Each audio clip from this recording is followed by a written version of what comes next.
Welcome back to Breaking the Law. For those of you that might be joining us for the first time, our podcast is focused on the legal industry. It really comes from the perspective that the traditional approach to practicing the law is it's breaking people because that approach is broken. And as a result, there's really an opportunity to break free from that traditional approach. There really is a better law out there. We're really excited to be joined again today by Jordan Carter. For those of you that caught our first episode with her, where we talked about professional identity formation, we're really, really grateful that she decided to join us for a second episode. Also, for those that are not aware, Ashlyn is on her 8th energy drink for our recording session. So you are in for a real treat.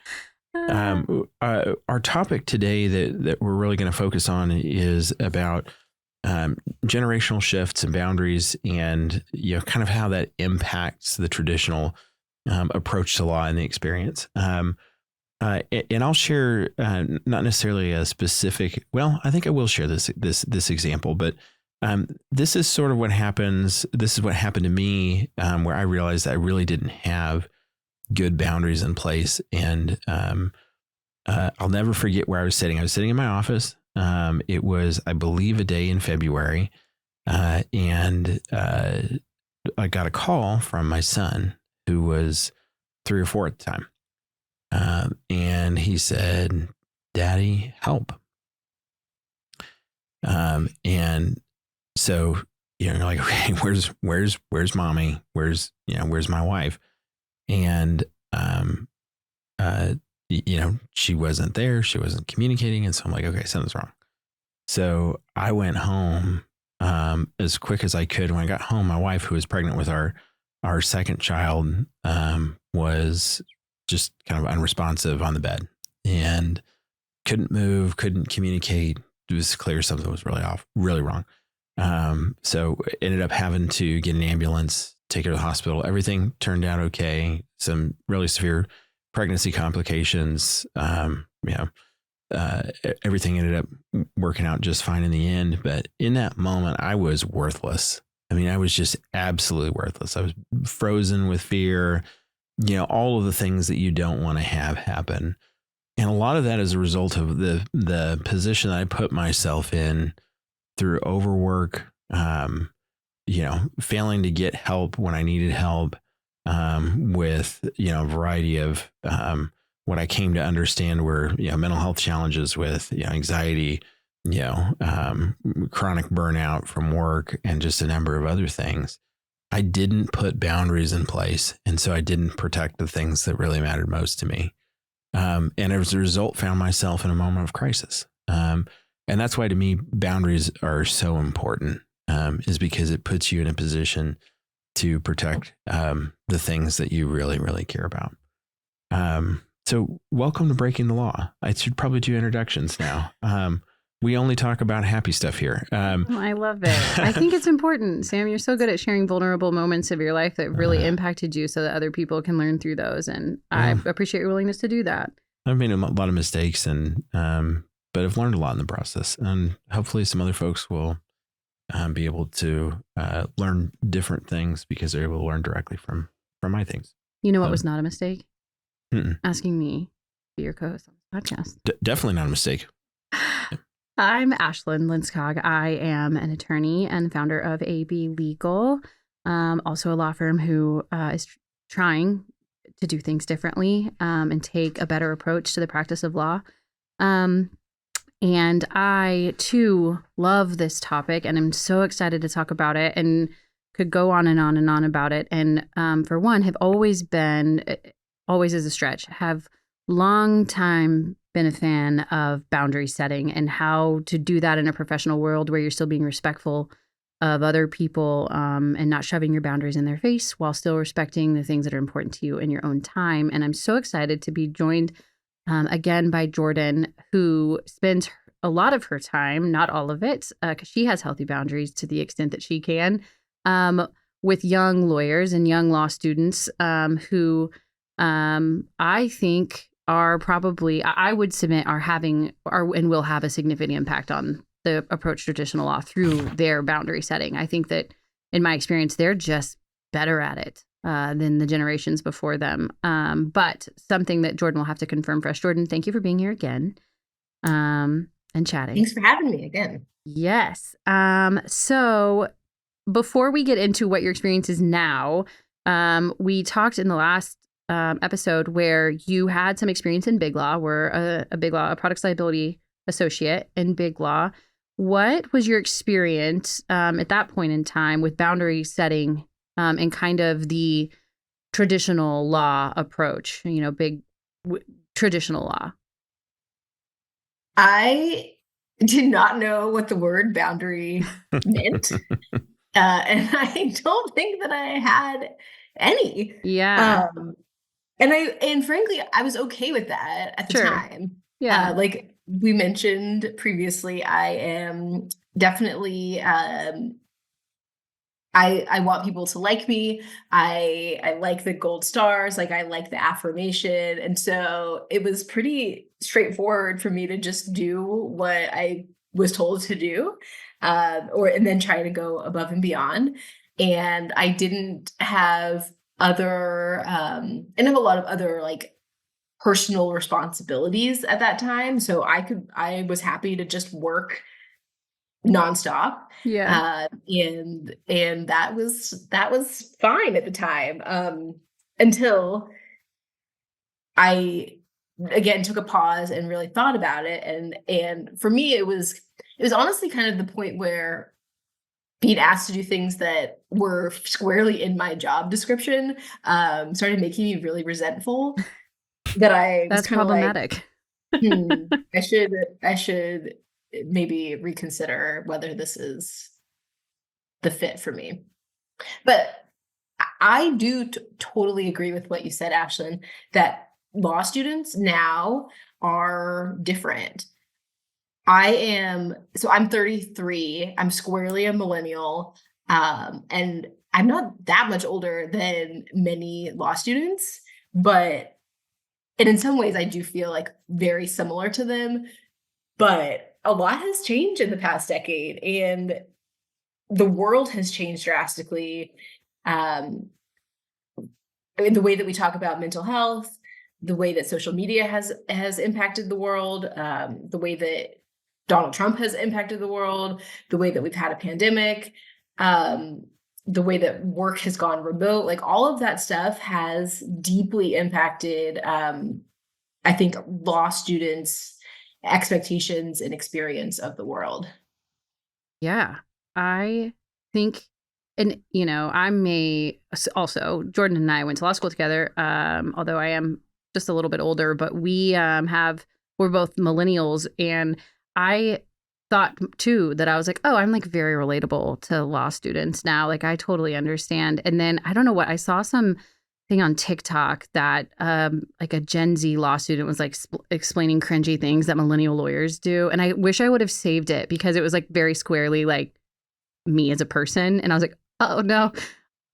It was a real awakening moment for me. Wait, if you find that, will you circulate that to me? Yes. I can't remember. It was things like, like start an email with like trying to start an email sounding cheery but professional. And it's like, yeah, I do. I'm like, hello, exclamation point, no comma, no, hi there. I don't know. Anyway, so I think like much things, when things change and a generation shifts and you're looking at the generation beneath, you're like, we're not that different. And then you spend some time with them and you're like, oh, there are some differences here.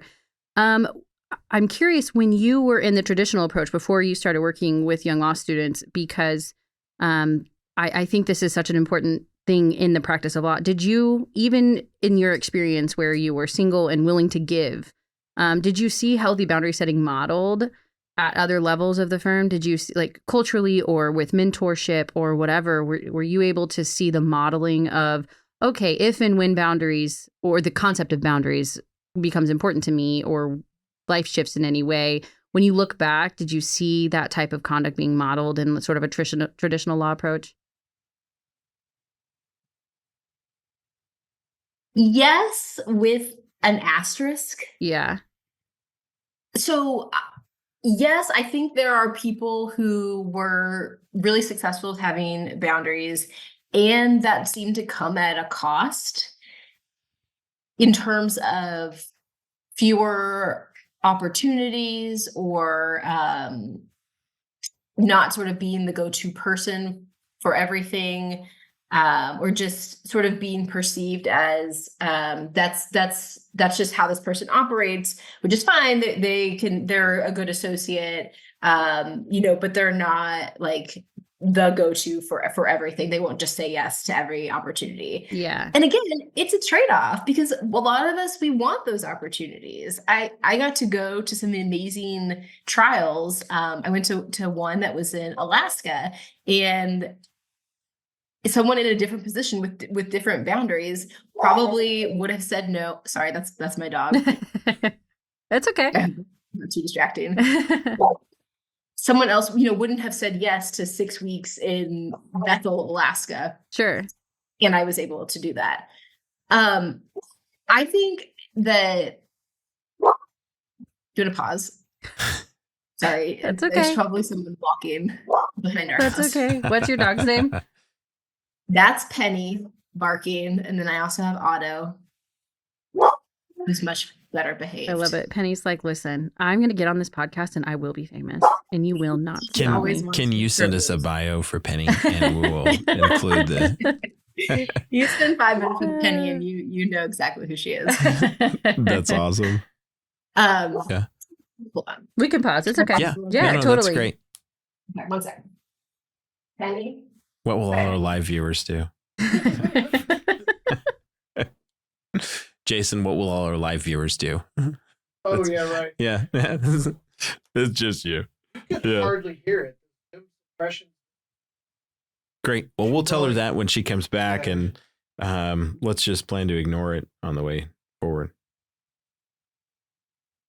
Okay. Hopefully that helps giving them a bone. Thank you. Sure. Yeah, Jason said the Zoom suppression is working. We could barely hear it on our end. So no fear whatsoever. Okay. Let me just finish my answer and say, I also saw people in the big law environment who seem to be able to manage all the different pieces of a full life that I also wanted. And so I think it is actually totally doable. Sure. You just have to, I think, be willing to have it look a certain way that I didn't really want my life looking like. Yeah. In terms of sort of being very flexible with when you're working, being constantly responsive, being okay, kind of like constantly shifting from task to task, and being able to take time off whenever you wanted, but knowing that you had to make it up. All of that, like that is a functional way to operate. And that is not really how I wanted to operate long term. Yeah. You're very diplomatic in how you're putting that. I mean, if I can be candid and judgmental from my own viewpoint, and these are not your thoughts, but these are my own thoughts. I think one of the challenges that the traditional approach creates is that, and I liked how you described it, because there are people who thrive in that system. Yep. They really, really genuinely do. And it's wonderful for them. And that is a really deep and authentic reflection of their best self. And they're able to do it in a really, really healthy way. And I don't want to lose sight of that. I think one of the challenges is that, at least that I see, is that the business models and the cultures are set up to sometimes incentivize and sometimes coerce one size fits all behavior and outcomes, where you must be constantly on demand. You must be always checking your email, always responding, always doing these things. And I think that when the system is set up to where people may say you have choices to make, but realistically they don't account for the diversity of who we are as human beings, there really isn't an acceptance of who we are when we bring ourselves to the table in those systems. And there's not really an ability to set boundaries. And I think that creates a lot of toxic outcomes. And I think we see that in the data about our industry. When we see the really high rates of, mental health challenges and substance abuse and all this other stuff. And I think part of it is because we've lost ourselves in our work. We've literally lost who we are. And I think part of that is because we don't have the ability to push back. Yeah. Or we don't believe that we have the ability to push back. I apologize if that sounded rude. I feel fairly strong about this subject. No, that's totally fair. And I'm at the age where my friends who are practicing lawyers are in this like squeezed zone where they are senior associates or new partners, and they have a lot of responsibilities to manage other people. But they're also in the thick of the work still. And most of them are caring for young kids. Some of them are also caring for aging parents. And so there's a lot of pressures all coming down at once. Yeah. I think historically, if we, talking about generations and boundaries, if we look back on what each generation was willing to give or had a situation created, when we talked to Gloria in a previous episode, she mentions episode 7. Thank you, Sam. She mentions this idea that when she started practicing early law, was that I'm forgetting, the 60s? In the late 70s? Late 70s. Yep. She would point out to the men that she's working with that, hey, I don't have anyone at home taking care of the children.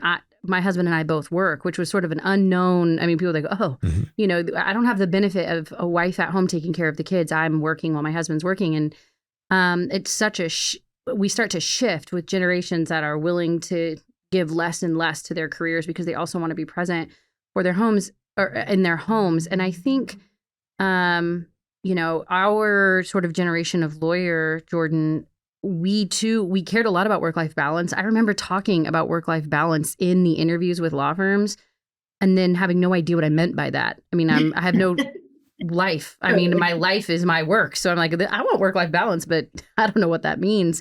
Because it was like a hot topic. We wanted, to be respected and we wanted work-life balance, but I don't know what that I thought that meant. But and now we see this younger generation, and I think they, again, like we talked about, are less tolerant of the taking and more like, no, you will not have that. And I heard like a TikTok where I don't know, it was in the practice of law, but they were like, hey, the client meeting is at 8 a.m. And the person, the employee, hypothetical or not, responded and said, oh, I have a workout class at 8 a.m. So we're going to have to reschedule the client meeting. And like, that is whether you agree with that approach or not, they are more confident in setting those boundaries and saying, this is when I'm working and this is when I'm not working and this is when I'm available to you. I saw that TikTok as well. Yeah. And, the reactions to it were varied. But I will tell you that the Gen Z reactions that I was watching were very much like, yeah, that's totally appropriate. That like, it's totally healthy. And then even like millennial reactions were like, what? You're so brave. I would never have said that. And then you obviously have older generations that are like, fire them, can them. So it was so varied based on, your age or whatever. And Gen Z knows how to advocate for themselves. Yeah. For sure. And yeah. I find it to be an overwhelmingly positive characteristic. And there are consequences to that behavior. So it is, I think, like with a lot of things, there's a tension. So in the law school, I'll have students who will say, like, I'm really overwhelmed and I need an extension because I'm dealing with a family issue. I would have never known you could say that as a law student. Same. Like, I would have never known that you could ask for an extension unless, like, the world was on fire. Right. And that's the type of thing that I think is really healthy and should be normalized and is totally appropriate.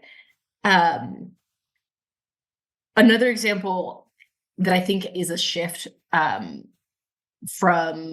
5-10 years ago, students will vocally speak up if, for example, like if one student group brings in a certain group with certain ideology to the law school, other groups, individual students and student groups will protest that, and it becomes like a full campus conversation. And again, that's the type of thing where I think when we were in law school, people might grumble or sort of react individually, but certainly not sort of go to administration and make public their views. Yeah.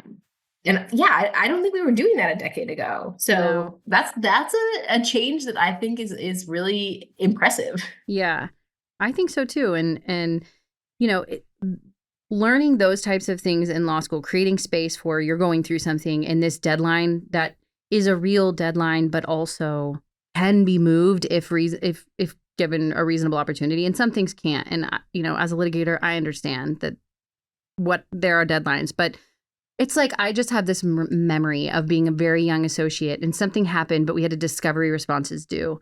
And I had no idea you could get a continuance on discovery responses at this point in time. I would have never even crossed my mind to ask. And so I'm, killing myself trying to meet this deadline with all these 7 other deadlines.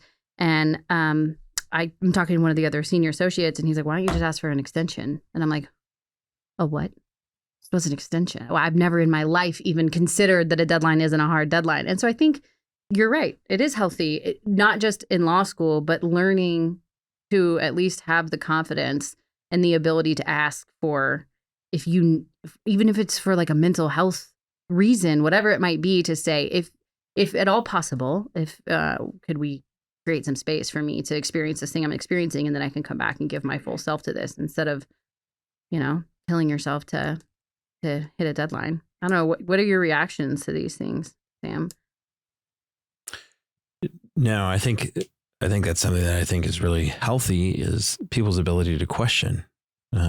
Totally. And not just take for granted. I mean, in many ways, it's what we've talked about a lot on this podcast to further validate the value of this podcast, dear listeners, is that just because it's always been done a particular way doesn't mean that it has to be done that way.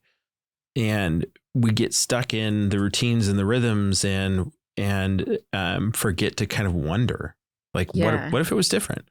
And sometimes that happens on a micro level of, hey, does it really have to be at this time? Couldn't it be at a different time?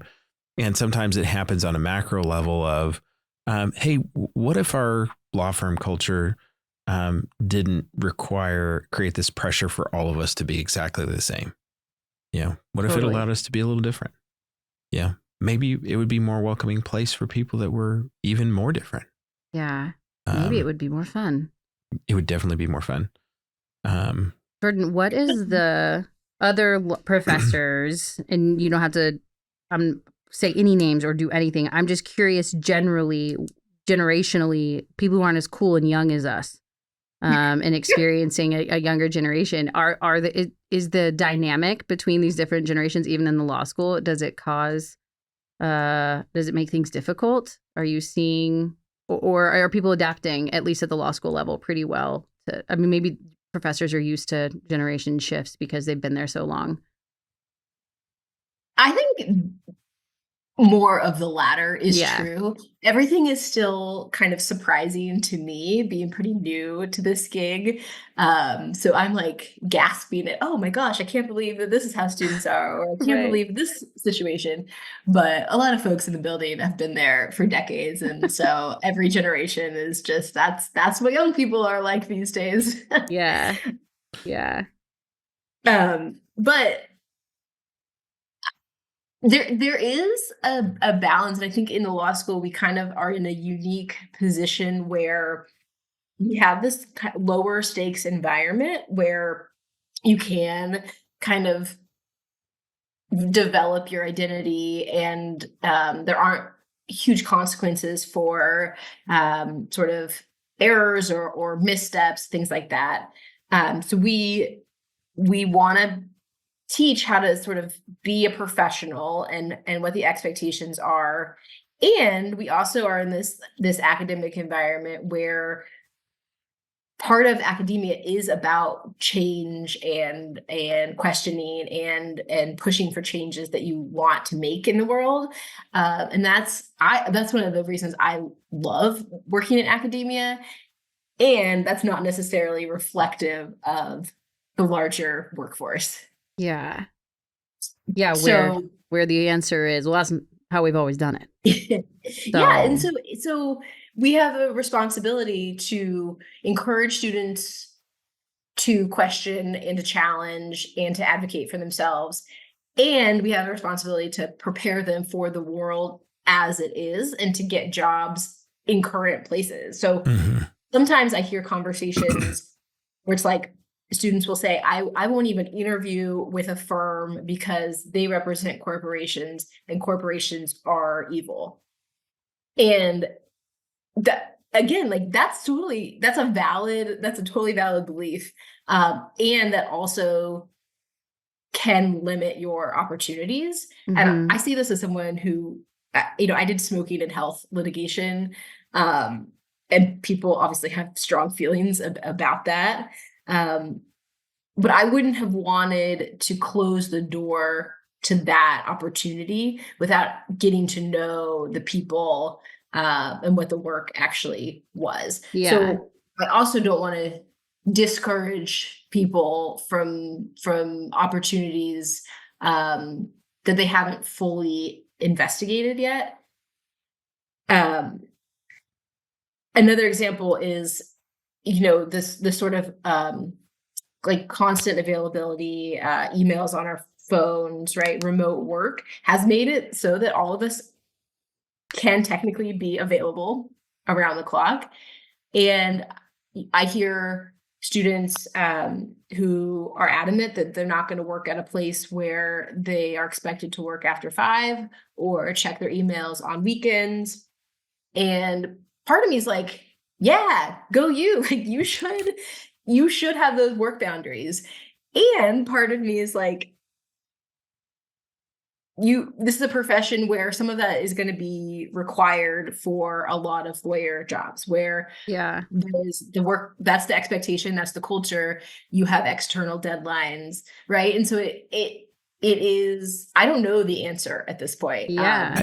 I really, but these are the questions that we are facing. Yeah. I really like something you talked about earlier about people in the big law, for example, having the ability to make decisions, but that they came at a cost.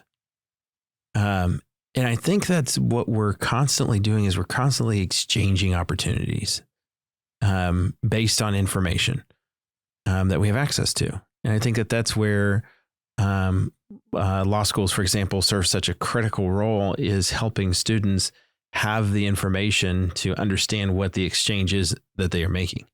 And I feel like where law firms have that same opportunity, and honestly, some of them have an incredible opportunity to improve. Stated in the positive. Is to, you sound like a teacher. is to provide people with enough information to make the exchange. Yeah. And for some people, the exchange is going to be like, I'm going to have to go hang out my own shingle because I'm the only person that's going to give me the opportunity that I really want. And I understand what that means. And for some people, it might be like, well, this is what I want, but I'm going to have to do this intermediary step in the process in order to get there. Or that just means like, hey, I'm never going to go to big law. And I'm okay with that. I'm going to go to a mid-sized firm that's going to allow me the flexibility. Where I feel like law firms have a moral responsibility. And I will say that. I will be a judgy turd. It is that law firms have, I think, a moral responsibility to provide enough information for new attorneys to make an informed decision about the nature of the exchange. Because I think a lot of firms, their sales pitch is or includes, hey, we're great for family. We provide work-life balance.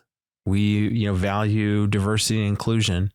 They talk about all of these things, but or they present an experience through their associate programs that would lead one to believe that certain things will be indicative of their experience. And they're just simply not. Oh my gosh, I've never had as much fun as I did as a summer associate. Right. Yeah, That's not real life. And there's nothing wrong with having a fun experience. And there's nothing intrinsically wrong with creating a law firm that has a system that requires that you do certain things.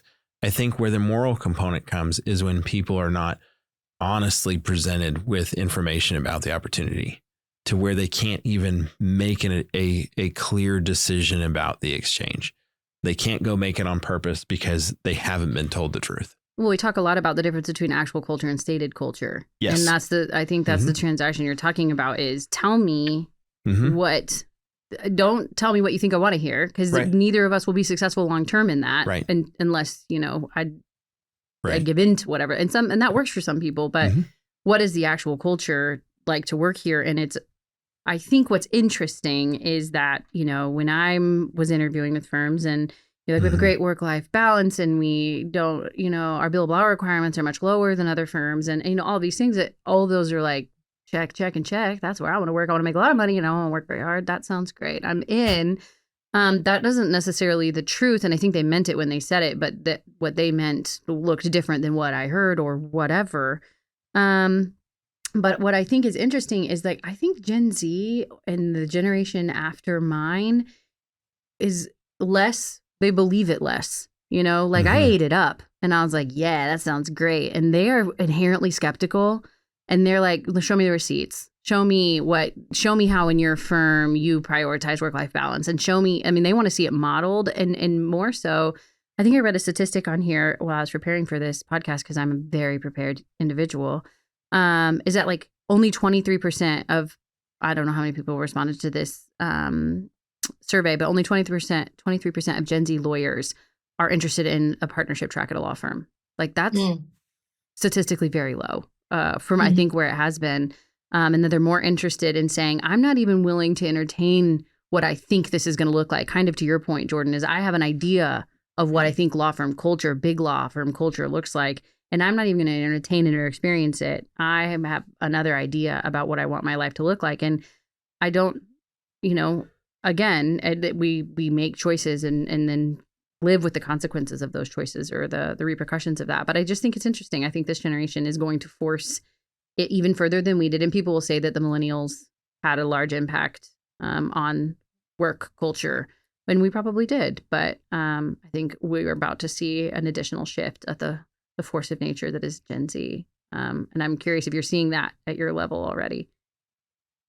I hear stories of students who in their interviews with employers are asking really pointed questions that, again, you and I just wouldn't have thought we could ask. Yeah. So asking directly, like, what is the salary structure? How much, like, really break down the money piece in the initial interview, or asking sort of like, how do you manage this when you have little kids?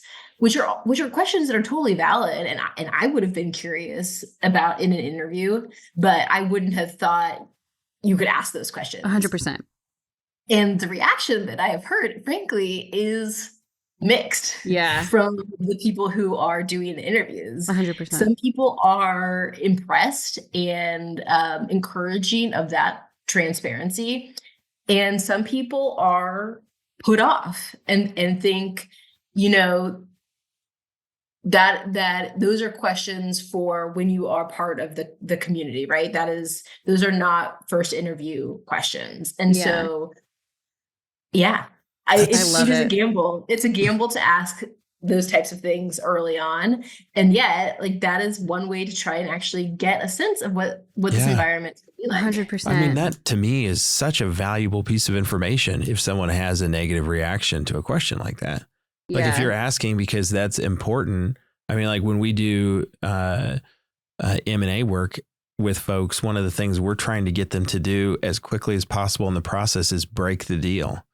Like if it's going to break, we want to break it fast and we want to break it cheap. Mm-hmm. And one of the best ways to do that is you got to know like what's at the top of your list of priorities and then go in and figure out like, if it's a deal maker, like, is that present in that opportunity? And if it's a deal breaker, like go figure out if it exists. So that then, you can walk, because your bargaining position is never going to be greater than your ability to walk away. Yeah. And so, I love the idea that people will be as honest as I hope they're being in those interactions with like, hey, this may not be the place for you. Like, this doesn't sound like a fit. Because like, that's great. Go own your culture. Yeah. I think the problem is partly, and I think this is part of why some of those questions feel like they're such a risky endeavor for folks, is that people aren't, this is my suspicion more than my experience, but I think it lines up with what I've heard from other folks, is that people aren't being candid about the opportunity on the employer side, aren't being candid about the opportunity in the recruitment process. Yeah. And so they won't directly tell somebody, hey, this may not be the place for you.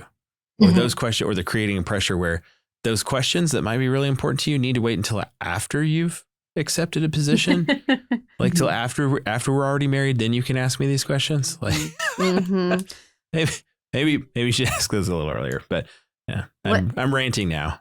Does anybody need a soapbox? I think Gen Z understands in a better way that it's a two-way street. It is right. Both sides should have eyes open about what the experience is going to be like to the extent possible. Well, and their willingness to share information with one another across firm boundaries isn't like, they know down to the dime what their counterparts at other firms are making. There's a group chat at least here locally of every vintage of lawyer, and they're sharing across firms. Okay, well, we got a bonus. How much was your bonus?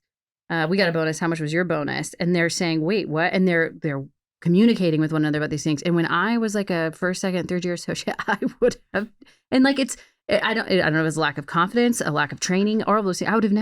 I had no idea. I didn't even know what different associates were making at the firm I was at. I had no idea how I compared to them. I didn't feel like I had the capital to ask. I didn't want to ruffle any feathers. And these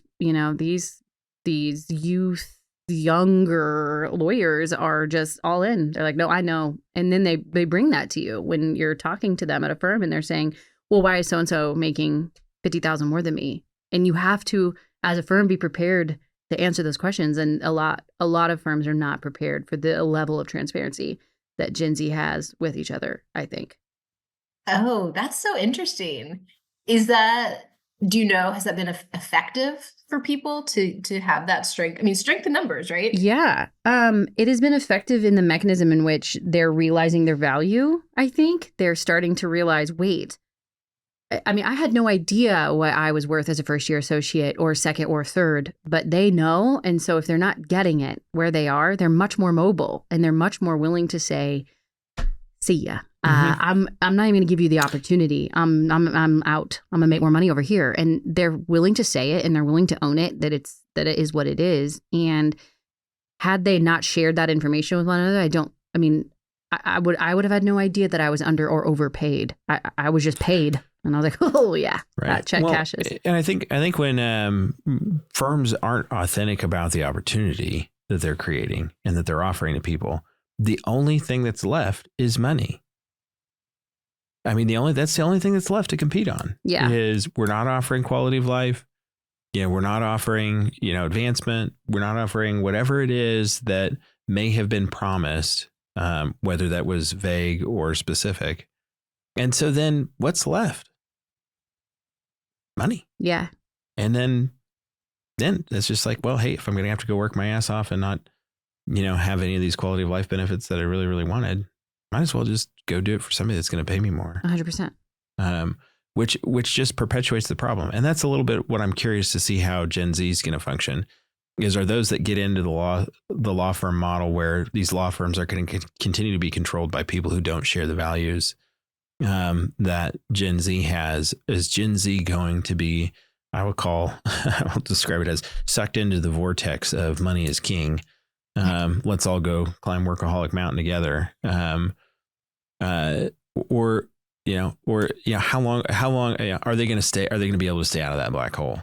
So Yeah. I'm really curious to see, and I really hope that they're successful in pulling the rest of us out of the black hole. Yeah. Show us how it's done. Good luck, guys. No pressure. Yeah. I have also noticed that sort of, for lack of a better word, like unionizing spirit of law students Yeah. and transparency and like exchange of information. And part of what keeps any powerful structure in power is the mystery, right? Is withholding some information. And if you get enough people to share that information, you really can make real change. And one small example is law students now I'm seeing are more open about things like grades, or they share their ranks with each other.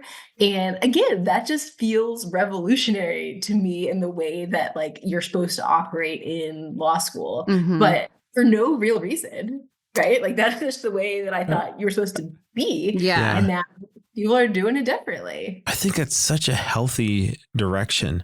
Me I mean, too. because we've given so much power to these things that are only relevant to one part of our scorecard as human beings. Like, what is your class rank? I mean, that ties into a couple of things, and some of them are really, really important. But your class rank doesn't necessarily tell me like, hey, how's your relationship with your aging parents? Yeah. What kind of a parent are you going to be? How active are you in your community? How good of a relationship do you have with yourself and others? And I mean, similarly with income and things like that. I mean, it's just one thing that we've made really, really powerful in ways that, I mean, its power exists because we've chosen to allow it to be powerful in that way. And I mean, the more we take that away and allow people to just kind of chill the, out, I think that's probably better. So. Yeah, I think, another thing that I've seen from Gen Z, which has been really interesting to me, is like there's no shame in the fact, they'll say, well, I'm a material girl. This is a priority for me. And as someone who relates to that, I like nice things. I like nice trips. I like nice houses. And I think what is interesting and what we talk about a lot here is there is a way to check the boxes that are important to you while still practicing better law. You can have, can you have it all? I don't know. But you can have a lot of it. And there are different paths and different ways to both have a successful career, even if your definition of success is money, and still make a positive impact on the practice of law. You can, there is ways to do it. And I'm curious from both of you, because I think it would be useful for the listeners and our moms to hear about what are good examples of boundary setting that you've seen in a professional setting, or what could, if someone's like, okay, how do I start setting really healthy professional boundaries for myself? Jordan, what do you think, or seen or think? How many times can I say seen or think? Is a healthy way to set a professional boundary, or what would you teach a law student? I don't know that I'm the best person to ask. You're like, I don't know. I have no boundaries. well, okay. So this is newer to me, honest to be frank. Sure. But I recently listened to the We Can Do Hard Things podcast, which I love. And they had on Melissa Urban, who does a lot of research in this area. And the way she describes it is that boundaries are not telling other people what to do.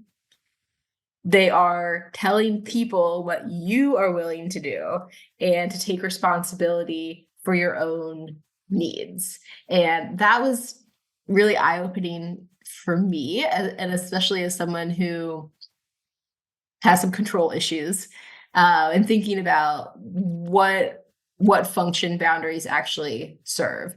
So being able to take on a lot of stuff and say yes to things, but yes on your own terms, or no, not right now for this reason, but here's an alternative.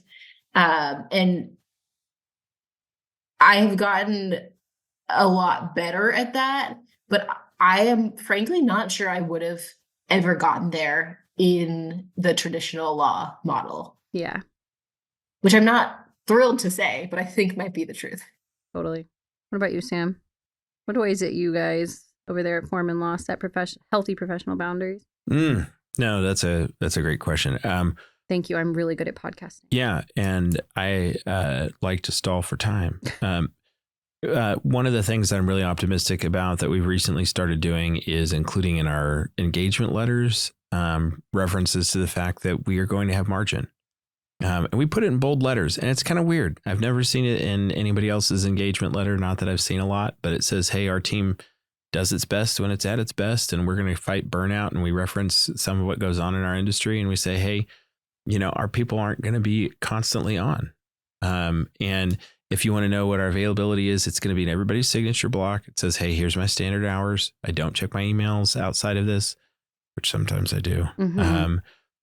So don't expect a response from me. And if I email you outside of your standard hours, don't feel like you have to respond to me. And we observe holidays and weekends. And so trying to set that expectation, it's in bold, all of our emails, it's in that signature block. That was a suggestion I think I got from, I think it was Janet Thompson Jackson on one of our first podcast episodes. I really liked it. And so I totally stole it. And now I'm giving her attribution. So See, it all comes full circle. That's one. I think another one is we have daily project check-ins. And this is one I think has worked really, really well. And I'm really optimistic about is that we have our daily priorities that we're focused on as a team. And we check in at the end of every day for a couple of minutes to just kind of see how things are going. And we zero out the day every day. Well, not every day, almost every day. We're zeroing out the day, which means the inbox is clean. The tasks are updated or rescheduled. We've, assigned whatever it is that needs to be done, and it's hard to get there.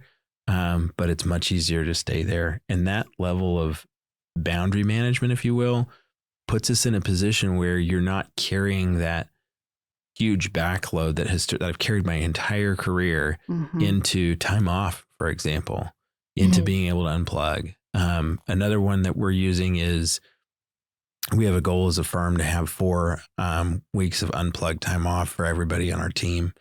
And we didn't quite hit it last year, but I think we're going to hit it this year. And we really mean it when it's unplugged, is that we prepare for it. And we put, safeguards in place so that work's taken care of and people are actually able to go and be away from work. And it's not a day here or a day there. That doesn't count. That doesn't really help you unplug, but I'm really optimistic about some of that stuff. And I'm really curious to see how it helps our team over time. But those are some boundaries. So I am also curious, though. I mean, you're in a position of authority where you can make the rules in a sense. How would you advise a brand new lawyer to set boundaries when they are in this unfamiliar environment and they do want to make a good impression? I have 2 pieces of advice. One is before you take the job, know what your limits are and know whether or not you're going to be able to keep them in place, and then understand what that exchange is on purpose, because you'll never have more power over the exchange than when you can say no and walk away. It's so much harder to leave.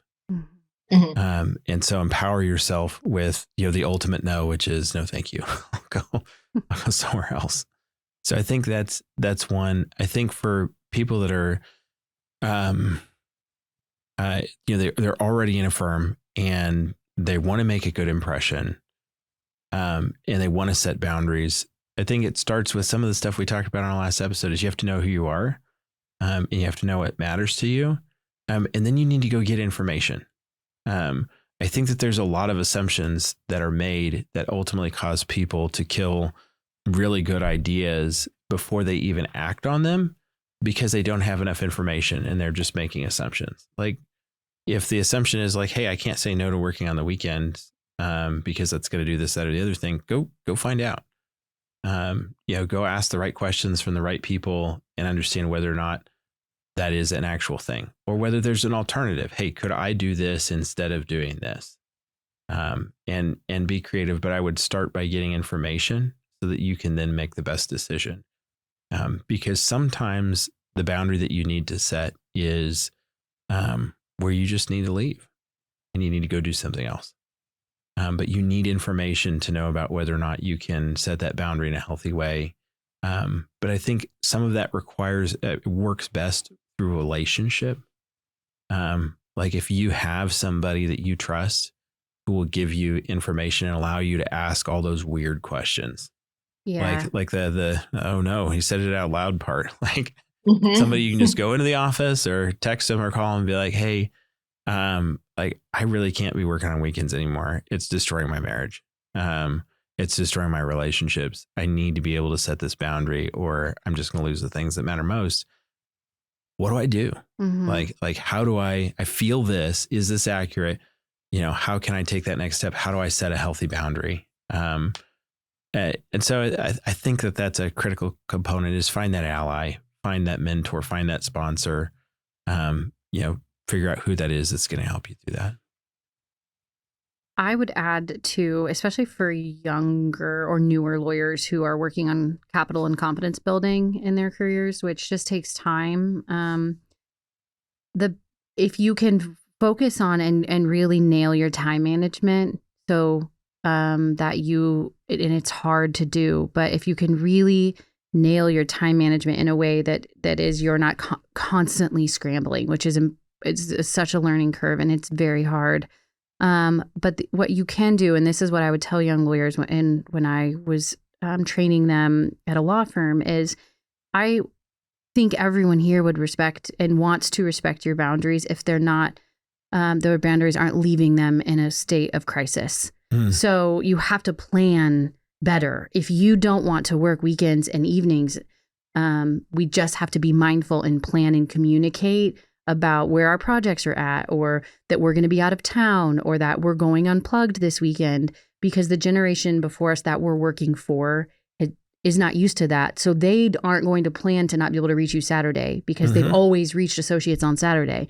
So we have to train them. And the way that we do that is over communicating with them, like I do with my toddlers. Okay, in 5 minutes, it's bedtime. And then in 4 minutes, and we truly, and it sounds condescending, but really in the practice of law, if you can manage your time and your deadlines in a way that you're not leaving anyone in a crisis by setting your boundaries and you're communicating with them, hey, just a reminder, I'm unavailable this weekend, but here's where we're at. Here's what I see happening, and I'll circle back on Monday. Then at least they can plan around it. And it puts some of the responsibility of people respecting that space that you're creating for yourself on you. And I understand that, but it is also a mechanism in which you can train those that you work for, because again, they are used to having people bend over backwards to meet their needs. And we have to tell them we can't, I won't, I can't, and I shan't. Yeah. And no, I mean, it's not like for, these folks that are 50, 60, 70, that they had somebody training them how to do this. Right. I mean, they were modeled an even, deeper, more workaholic, or that's not a real word. Complex, terrible ways. I would add one thing, and I lose sight of this too often, is your mindset matters. And there's a strong drive, I think, at least in myself, and you two are clearly much better at this than I am, to believe that people that are different than us are bound to disagree with us. And that it's inevitable that we'll come to an impassable conflict, that we won't be able to get around, and that they don't want the same things that I want, or that they will find what I want invalid. And so that there's often a anticipatory sense of conflict, in an adversarial dynamic. And I don't know if other people are like me. Hopefully not. Hopefully they're better. Have predetermined that they're not good people with good hearts and good interest at play. And so I think going in with a hopeful, expectant, optimistic mindset, was still wise and cautious, and information gathering, and realistic, I think is really important. That's so interesting. Yeah. I'm kind of like, I would describe myself as a cautious optimist, but I'm married to a pure optimist, and I have learned a lot about just approaching situations, believing that things will work out and that people have good interests until they show you otherwise. You're good so healthy. This is great. And, I mean, I'm also married to a white man. So in a lot of ways, like, he's like, there's you're some like, yeah, privilege in here and living in the world like that. Society has confirmed that for you. You're welcome. But that's a really interesting perspective. I do think for the most part, when we hire people to work on a team with us, like, we want them to be successful. Yep. And we want them to stick around because that's in everyone's best interest. Those are really good tactical tips. I'm going to pass those on to my students. Ooh, look at us. Yeah, we've created value today. I know, man.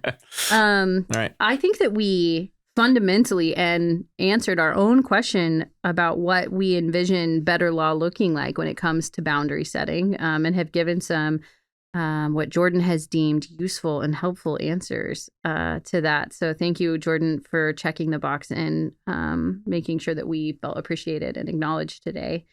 This was fun. I think that this conversation is so important. I hope that people continue to have it at every level, at the level that you're at, Jordan. And thank you for the work that you do for those of us who have to work and will ultimately have the privilege of working with the lawyers that you train.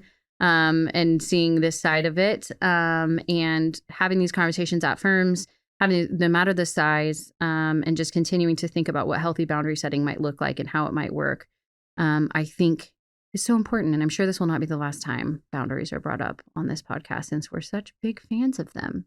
We are. Yep. Okay. Do you want to close us out, Sam? Don't forget to tell our moms thank you for listening. Yes. To all of our moms that are listening, and all of the other listeners, of which there are many, we thank you so much for joining us. As you know, we're really passionate about this topic.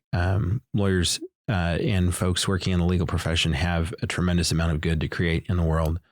And we really, really are passionate about seeing our ultimate potential here as an industry and as practitioners achieved. And we just want to be a part of that journey with you. Thank you for joining us.